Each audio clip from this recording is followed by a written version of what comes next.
विशिष्टमदयोऽभिययादयात्रा दृष्ट्या त्रिविष्टपपदं सुलभं लभन्ते दृष्टिप्रकुष्ठकमलोदरदीप्तिरिष्टां पुष्टिं कृषिष्ट मम पुष्करविष्ठरायाः दद्यादयानुभविनो द्रविणाम्बुदाराम्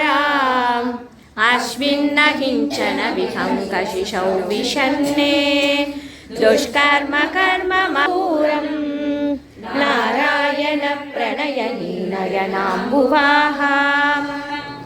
गीतेव देवी गरुडध्वज सुन्दरीति साकम्बरीति शशिशेखरवल्लभेति सृष्टिस्थितिप्रलयकेलिषु संस्थितायै तस्यै नमः त्रिभुवनैकगुरुस्तरुण्यै शुद्ध्यै नमोऽस्तु शुभकर्मबलप्रसूद्यै रक्त्यै नमोऽस्तु रमणीयगुणार्णवायै शक्त्यै नमोऽस्तु शतभद्रनिकेतनायै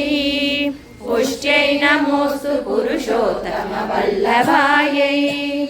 नमोऽस्तु नालीकनिवारणायै नमोऽस्तु दुग्धोदधिजन्मभूम्यै नमोऽस्तु सोमामृतशोधरायै नमोऽस्तु नारायणवल्लभायै नमोऽस्तु हेमाम्बुजपीठिकायै नमोऽस्तु भूमण्डलनायिकायै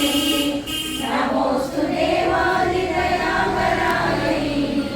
नमोऽस्तु सार्गायुधवल्लभायै नमोऽस्तु देव्यै भृगुनन्दनायै नमोऽस्तु विष्णोरुरसिस्थितायै नमोऽस्तु लक्ष्मी कमलालयायै नमोऽस्तु दामोदरवल्लभायै नमोऽस्तु कान्त्यै कमलेशनायै नमोऽस्तु भूत्यै भुवनप्रसूद्यै नमो